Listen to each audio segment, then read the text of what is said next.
Right, well, good morning all. Good to be with you. This is George. We're going to be talking a little bit about the differences between day trading and swing trading this morning. And we will, of course, then immediately go and have a look at what the markets are doing because we have had a really exciting second half of August. First part was a little bit pedestrian, but then, of course, China kicked off and there were quite a few little ructions that may have come as a result of that. I say may have done because there are all sorts of reasons, underlying reasons for the situation that markets sort of find themselves in at the moment. And we'll probably just see if we can delve into one or two of those. Glad to see you all in the room this morning. Many old friends that have been looking at these videos for quite some little while now. And I'm very pleased that you're here this morning. Now, there is this question that I'm frequently asked. This one: what is best? What's the best way to trade? Should I be a forex trader? Should I trade the stock market? Is it best to be a day trader or a swing trader? And well, I mean, some of these some of the answers are just patently obvious. In that some people will say, well, yeah, I really, really want to be a day trader. And say, well, okay, fine. Are you available during the day? Is the first question that I would put back. And they say, no. But what I'm going to do, I'm going to give up my job and become a day trader. Do you think I should do that? Have you any idea what the response is to that one? I think you probably do know, and it's a resounding no. No, whatever you do, do not give up your day job and become a day trader overnight. It's the same as the standard sort of expression. Well, would you like to become a doctor, and would you sort of just pack up the job that you're doing? You haven't done any doctoring before, and sort of as of you leave your old job on a Friday, and on Monday you're going to be walking the wards and diagnosing patients and advising on their best treatment. Are you going to be doing that? No, obviously you're not. So rather unfortunately, this whole world of trading, it is so accessible to so many people, and they feel that they can just sort of jump into it and make money. Well, you might just as well jump on a plane to Las Vegas. Virgin Atlantic have got a direct flight out there. In 10 hours, you can be in Vegas, and you could become a professional poker player. You could become a professional blackjack player. You could become a professional one-armed bandit player, and you could do that immediately. You'll probably last about a week, I guess. Some people only last a day, but you're on a hiding to nothing. And regrettably, there are so many people who get sucked into the idea of trading, and in general, they really shouldn't be in the business. It takes a long while. We never stop learning. It's going to take at least a couple of years to go through a process of just the basics of learning the craft. And even after that couple of years, people never, ever stop learning. They never stop learning. So it's a lifetime's quest, as indeed I imagine that for a good many people in this room who are probably quite successful traders. In fact, I do know one or two who definitely are. And we can always improve. And we always will go through periods of time when our trading is not optimum, where it's not absolutely brilliant. And we'll be looking at our records. We'll look at them weekly, monthly, go back over trades and see where it is that we could improve. So it's a constant quest. It's something that we're not going to be learning it overnight. And we've got to learn various different things.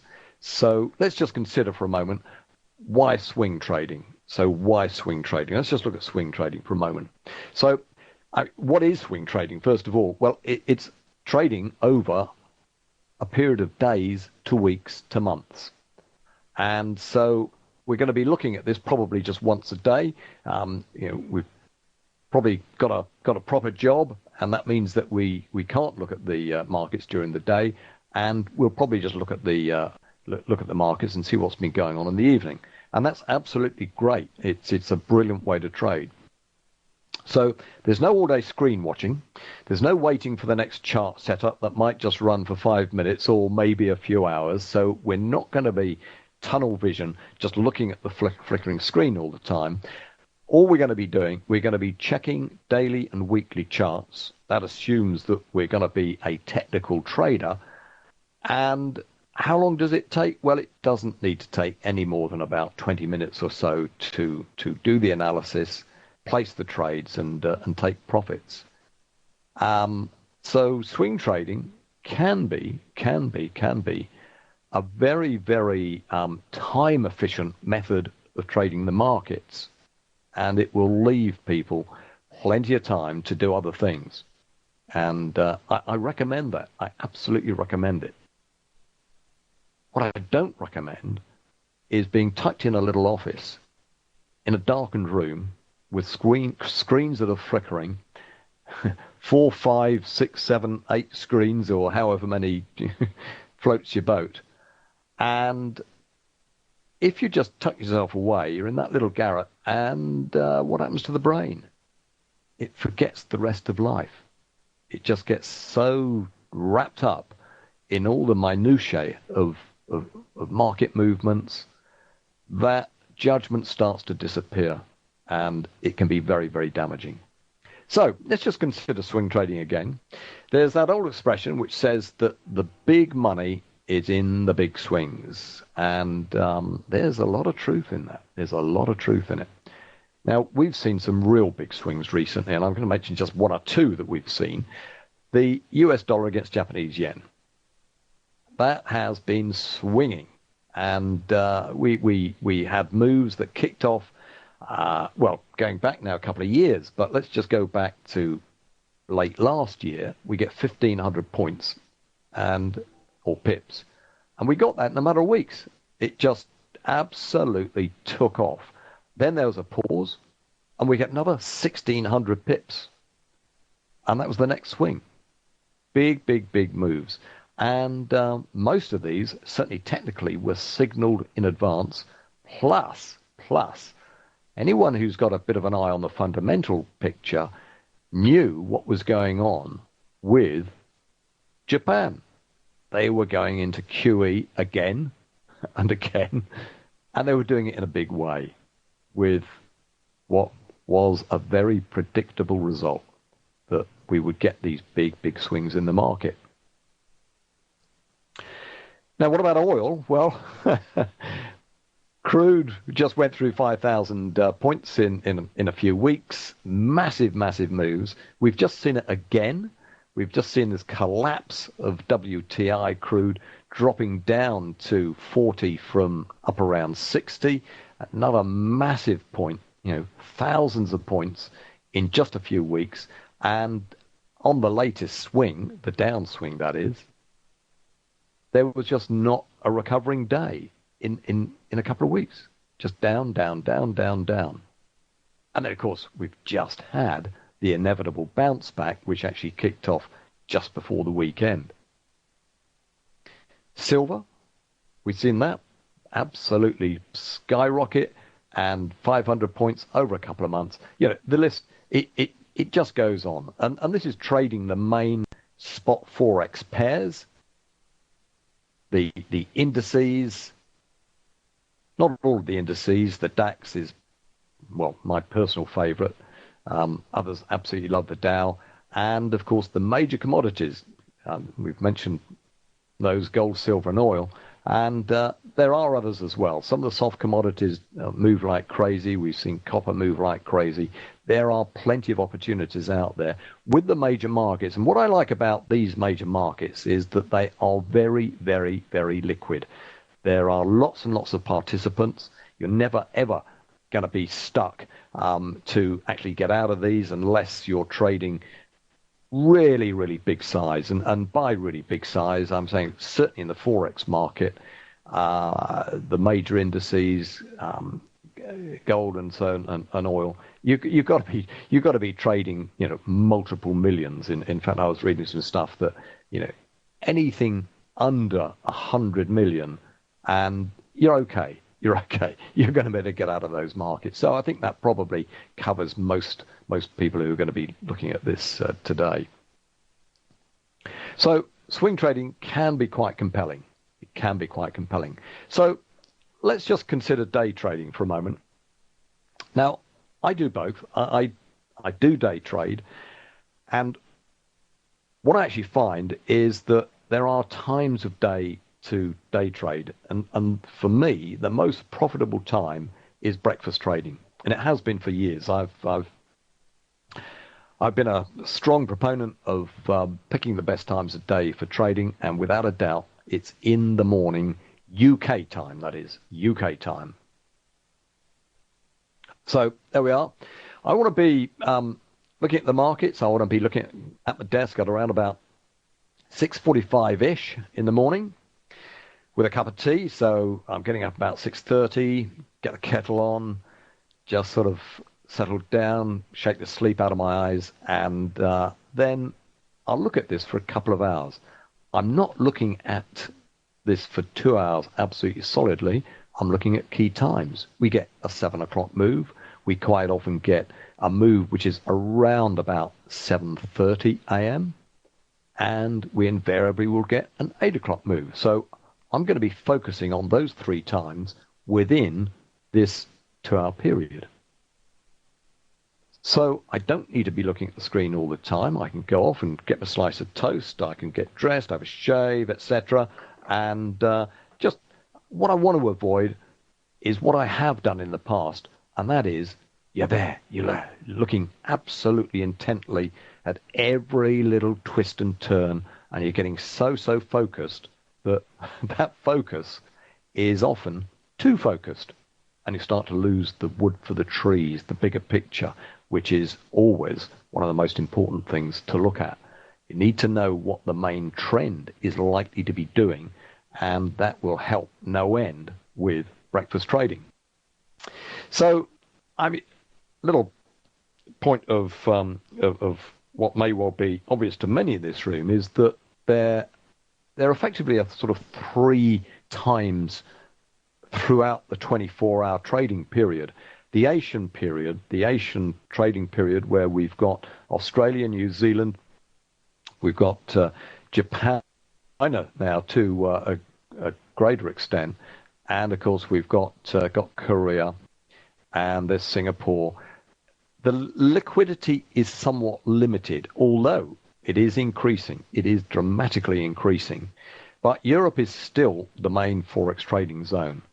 And that's why the morning period from around about this 7 to 8 a.m. period, when both Frankfurt, Germany, major center, where people are getting to their desks, where the UK traders are getting to their desks, there will be a lot of commercial orders from overnight, from the previous day that need to be executed.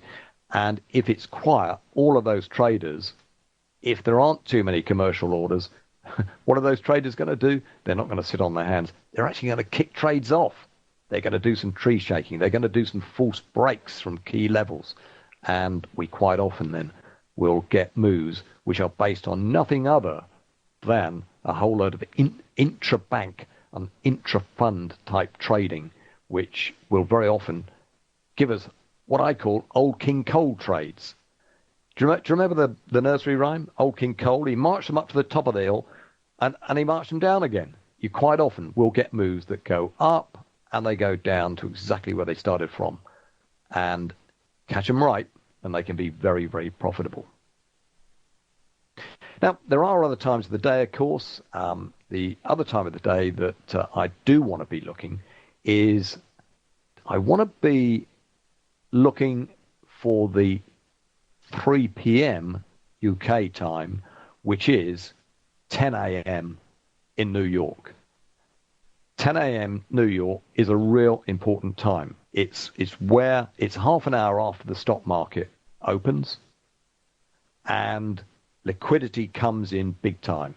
And there are going to be all sorts of Forex moves which will kick off at that time. Plus, we will quite often get some not quite major, but some every now and again quite reasonable economic announcements will come through at that 3 p.m. UK, 10 a.m.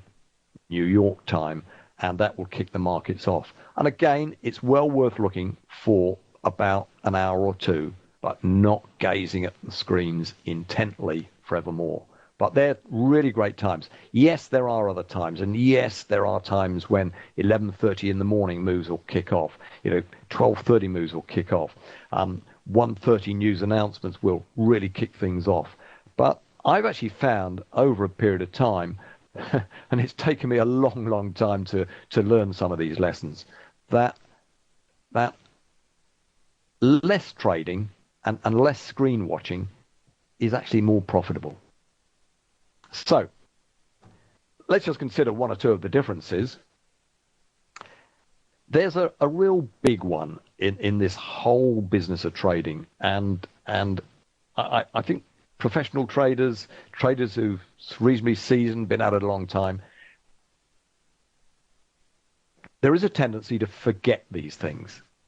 And the two big ones are these. It is risk management and emotion. Now risk management is without a doubt, it is the most important one of the lot. Now, I've mentioned emotion in the same sentence because we're all emotional beings. We all will respond to a good story. We can all be sold things. Some of us probably a little bit easier than others. And the fact that we do like a good story, and we also like to tell a good story, and we like to rationalize pretty well everything that goes on into a story. The problem is that because of that, and because of the fact that we do like a good story, we tend to listen to stories. And we will read the newspapers. We will check our iPads first thing in the morning. We will take a run through on the news. We will see what's going on Google. We'll see what's going on at Zero Hedge. We'll look at this. We'll look at that. And all of a sudden, we find that our emotions are being tugged one way or the other. Oh, that's dreadful. Oh, my goodness me. Wow, that's tremendous. All of this stuff works away at us, and it gets embedded in our subconscious. And sure enough, there's probably some little article that we probably read in Zero Hedge telling us that the British pound is definitely going to be going up because of X, Y, Z. And we probably haven't really spent too much time. We just picked up the headline. And we find ourselves during the day taking a look at, okay, when we look at the chart, we think, God, blimey, that's a real bearish chart. Yeah, really ought to be selling this. And do you know what? For some reason, we don't do it. We don't do it. Well, isn't that what we're supposed to do? Aren't we supposed to trade what we see in front of us? And we don't do it. And a little bit later on, we just sort of can sit down quietly and just analyze and think back to our thinking. And we think, oh, blimey, it was that article I read in Zero Hedge. They were saying that the pound was going up. And do you know what? That stopped me taking that trade. Even though, yeah, well said, Pam. And even so, we just may well have got our trading plan that says trade what you see, not what you think. And we've done it wrong. And that's why emotions have to be controlled. Anything that we can do as traders to get to understand how our brains work, and very often work against us is good study. Anything. Study psychology. Get books by trading psychologists. Ari Kiev, Arikiev, one of the best writers that there are on trading matters. The guy has worked with dozens and dozens of traders, and he sorts them out. You can learn so much from people like him. There are so many books out there that are so useful. Now, just in line with risk management and the emotion side of it, we've got to be disciplined. We've got to be disciplined to take very small losses. Never let those losses become large. And if we can take small losses, then we stand a fair chance of keeping the losses smaller than the profits. It's self-evident that what kills off most traders' trading accounts is that they take losses. They either take big losses or just too many losses. And a good many people take both. They take too many big losses. So it's an obvious statement to say that if you can cut those losses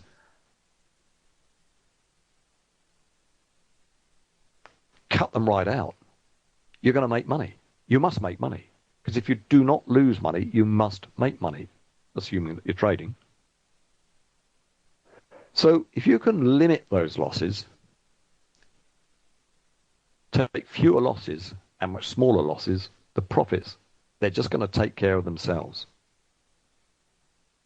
So the reality is that the majority of people who attempt to day trade actually achieve the exact opposite of that. What they somehow achieve, although they didn't set out to achieve this, what they actually achieve is a lack of discipline, and they take too many big losses. That's exactly what they achieve. So what we've got to do, we've got to work on that. We've got to work on those two areas. This applies to really any sort of trading, but it does really zero in on day trading because we're in the thick of it. We feel that if we're a day trader and we've got an office, that we really ought to be there doing work, doing something. The tendency is to take trades, even though some of those trades are not going to be particularly good trades to take.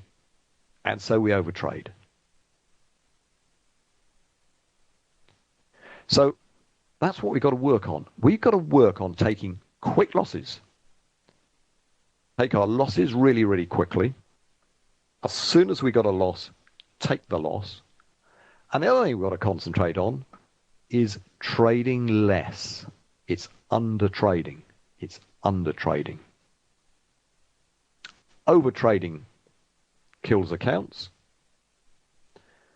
winds people up, raises their blood pressure. They start to get really quite jittery. They start to get anxious. So just chop those trades out. Under trade. And also reduce size. Reduce size. So whatever size you've got, start off by cutting it in half. And under trade. And relax. And work on the breathing exercises. Keep calm. Keep calm. So there we go. There's some of the main things that I wanted to mention. And let's just consider for a moment why we're in this trading business. Why are we in this business? Is it to make money? And that's it. End of story. Or is it to give us what money is going to give us? So what is money going to give us? Well, it's going to give us a life. It's going to mean that we can do things on our own terms. It means that we can take a holiday whenever we want to. It means that we can change the car. at reasonable times. It means that we can do what we want to do when we want to do it. Now, there are those who say that, well, yeah, but, you know, to get all that stuff, you've got to be at the screens and you've got to look at it and you've got to work at it. Well, yeah, of course you've got to. You've got to do it, but you've got to keep it in perspective. And you've got to get your mind into that place where you can objectively look at the markets and you can genuinely trade what you see and not what you think. So, day trading, yeah, it can be very profitable, of course, and it can be done quite as well. But, of course, it's not for everyone. And we've got to realize that we've got to find what is right for us as individuals. So there's no blanket answer. There is no blanket answer at all. It's going to be what suits certain people.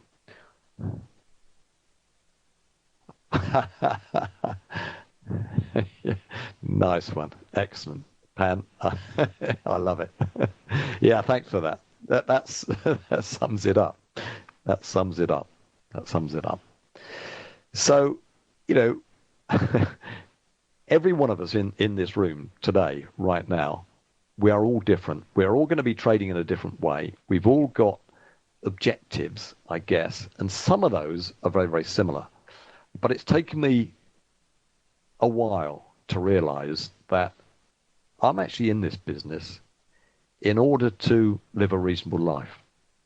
What I do not want to do, I do not want to be stuck in that little office with the flickering screens 24 hours a day. I've known people, friends, I've heard of umpteen people who've just chewed up their lives. They've just got themselves so wrapped up in that dream. And the dream has actually produced the opposite, the exact opposite of what they've wanted.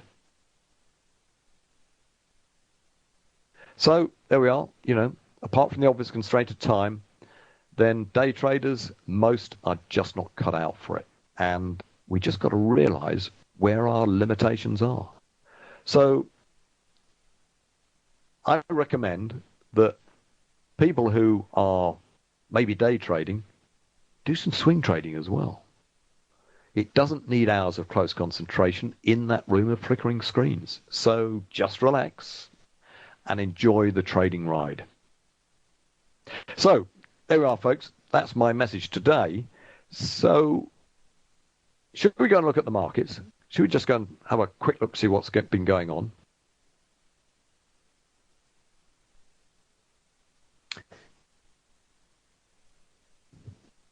Yeah, sure. Great. Now, hopefully you can see this. You can see a whole series of charts here. Got a dozen charts, all Forex charts. Well, they're not all Forex charts. We've got the ES and we've got gold also just showing on here. But let's just see if we can pick out one or two main themes. First of all, I just want to come to cable. Pound against the dollar, then that's pretty close to my heart. We trade this quite frequently, and what we've seen is that we've got a trading range. We've had this trading range. Now, I've got to put a couple of lines across, picking out approximately the top of this trading range and approximately the bottom of the trading range. Now, it's been possible to trade within this range. There's been enough pips there, a couple of hundred pips wide, this range. So certainly by intraday trading and maybe trading over sort of 24 to 48 hours, we've been able to make the most of this. What has been happening? What has been happening here is that every time price has got to the top end of this trading range, it's been slammed down. Now, there could be all sorts of reasons for that, but the simple fact is that is what the chart is telling us. It's self-evident. We then found that it did this break below, and it broke below the previous low. Sure enough, there were traders, funds, banks out there, whoever it is, decided that this level, right the way down here at 154, was too low. the buyers came in, and I guess that because we had a certain amount of trading vacuum going on during August, I say vacuum, lack of liquidity, price then did this bounce on the upside, and it was allowed to bounce up. So it went through 157. It went through 157, then it went up to 158. And look what happened. It got slammed. Hit one of the perfect harmonic levels, of course, 78.6%, which is something that I just use Fibonacci all the time. Would not be without it. Got slammed down, and we get 1, 2, 3 really, really big down days. Just look at the pips. Okay, over 400 pips. Over 400 pips in 4 days. And what is happening right now? Well, it's attempting to base. It's attempting to base, but it's actually gone a little bit lower this morning with a bit of a bounce up. And it's no surprise that it's picking up these harmonic levels. That's what price so often does with cable. It bounces off harmonic levels. Where is it going to go from here? Well, it's pretty vulnerable. Now, we're going to look at the euro, because the euro has taken a bit of a tumble, but not nearly as much. This one is in a range. Now, this range, let's just approximate it to there. Notice where there is prior price action, where we've got highs, where prices actually moved down, and then we've got lows where prices moved up. That's a trading range, simple as that. Price then put in this beautiful little higher low, multi-point reversal, shot on up, textbook style, and then came to an end. Again, it's picking up harmonics. Crashed on down, but it's still, in terms of this pattern, higher than cable. So let's put the two of those together and look at the euro against the British pound. Now, the euro against the British pound has been going down. It's been going down dramatically. And over a period of time, this move has got to a level, important level there, of 70, and it decided it was going to go no further. Now, technically, we can see that it did this break lower a little. See that? False break reversal level. Then it bounced up, came down for support, found it with a higher low, formed yet another higher low, and since then, it's pushed back up. And it's pushed back up above the last lower high in the downtrend. That's significant. This could possibly be a major trend change. And price action over the last week shows that this could be just a flag, and price action yesterday and today suggests that this could be an each-way move. We could find that this is going to go higher, and the euro will go higher than the British pound, or indeed it could just be the start of a multi-point reversal and it's going to come back down. But I now want you to put your fundamental hats on and consider why this might be. Why is there a move to allow the British pound to be weaker than the euro? Now, the reasoning for that could possibly be that the UK Central Bank, the Bank of England, and our political masters would actually like to achieve a competitive advantage against Europe. And that's exactly what allowing the euro to strengthen against the pound will do. So this is a little subplot within the currency wars. That's my estimation of it. And the idea is that our Chancellor of the Exchequer does not want the euro to collapse against the British pound, because that will mean a loss of competitive advantage. I believe that what he wants is for exactly the opposite to happen. I think he's quite content to allow the euro to climb against the British pound to assist in the process. Oh, right. I actually believe there has been some open intervention. And he's talking about rate hikes, but the market has gone the opposite way. It's gone the opposite way. And, of course, he's exploited the fact that the euro has recovered, that the Greece situation has not brought the dissolution of the euro, so he's exploited that like crazy and allowed the euro to take off by keeping tabs on the pound. So quite often what you hear is the opposite of what is the intention. And, yeah, you know, they're talking about the rate hikes. Has there been a rate hike? Yeah, you know, we've seen a little bit of hardening in some interest rates, but the story is really about maintaining a competitive advantage, and that's what the currency wars are partially all about.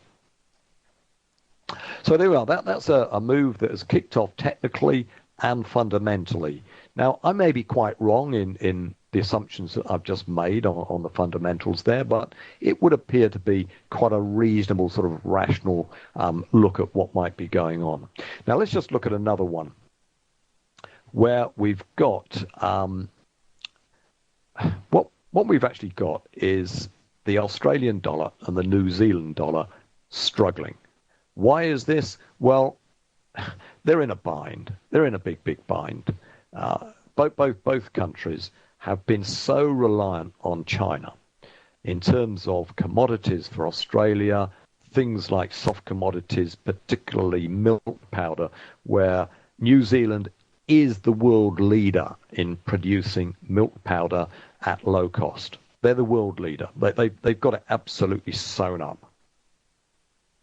Talk about low global milk prices. It's down to New Zealand. It's down to New Zealand. Don't decry what they're doing, of course, because they are incredibly efficient. They are incredibly efficient on milk production. Now, with the China slowdown and the commodity meltdown that we've seen, then it's not surprising that the Australian dollar is going to be struggling and is going to be wanting to move down. Plus, they've got all sorts of problems internally. They've, because of the boom times that they've had, domestic house price inflation has just gone ballistic, and all sorts of other little sort of subplots and also what is emerging is that the indebtedness of some of their banks, despite the fact that they didn't get overly involved in subprime, one or two of their key banks are starting to struggle with the amount of non-performing loans that they've got. So on down it goes, and it's entirely possible that this trend will continue. It's entirely possible that it will continue. Now let's go and look at the US dollar JPY. US dollar JPY, what do we have on this? Well, earlier on those slides I was saying how we've had these big moves where the US dollar has been absolutely rampant against a weak Japanese yen. What is going on? Well, exactly the opposite of what one might assume. Where we've got this big move up that we had, and then this attempted move up, it just caved in at 125. It hasn't moved right the way on up to the 130s, which look very much on the cards. It hit a bat level and it collapsed. Now, part of this will be what actually went on in China. And with China just suddenly, their currency being allowed to partially float, so it was weakening it, there was then a bit of a flood into the Japanese yen. Now, that movement of the Japanese yen has caused this move down. And look at the pips that it's gone through. We got a signal right the way up here, a very clear signal. If I just put a line across, you'll see what was going on. It hit a bat level. When a market fails near a new high, then the chances are it's going to move back to find some support. It attempted to do that just over 4 days. We've got a beautiful little 4-day reversal with this red candle, which actually went higher than it went lower. It's an engulfing candle, and that writing was on the wall. It also broke a key level. The writing was on the wall to sell this at 124, a breakthrough 124. And just look at that. The move right the way on down there has picked up. Well, just look at it. Add the numbers together. We've got 700 pips on the downside. A massive, massive move. What are we going to see going forward? Well, of course, we don't know. We don't know. But are we likely to see further weakness in the US dollar against the Japanese yen? It might possibly happen. So let's put the two of those together. The Australian against the Japanese yen, and what a lovely move. Beautiful move. Again, just look at the pips on these waterfall movements. We can see that we got a double bottom here. So let's put a line across. There we are. That's approximately the double bottom. As price breaks through, it becomes a sell. Why not sell as soon as we've got a signal a little bit sooner? And that full move, just look at the pips. From that region there of 91.5, and the thing has dropped down to just under 85. We've got 600 pips move.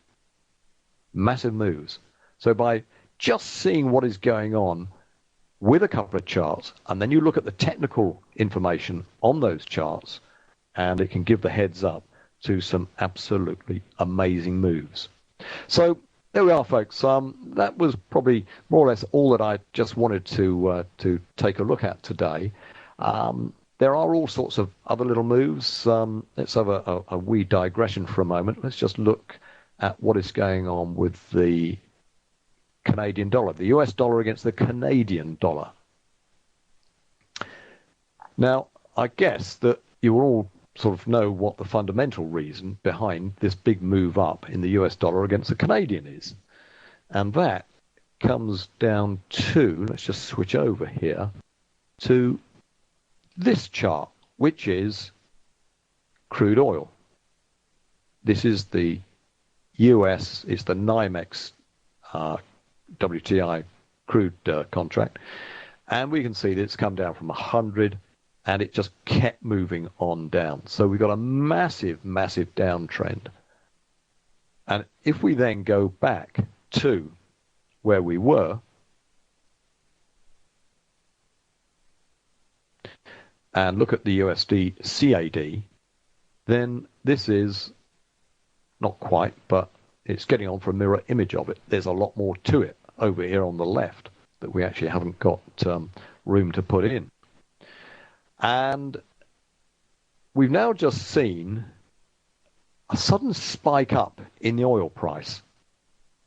And that sudden spike up suddenly will give this chart a little bit of breathing space. And what we've got today is an inside day forming.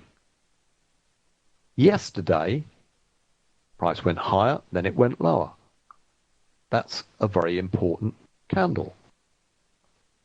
Now, what happens tomorrow is going to be the most interesting one. And it's entirely possible that we could well get a break of these lows, or indeed a break of these highs. But what might seem most likely is a break of these lows as the Canadian dollar starts to pick up a little bit of strength with that sudden rally that there has been in the oil price. Hasn't triggered yet, but it just might trigger in the next 24 hours or so.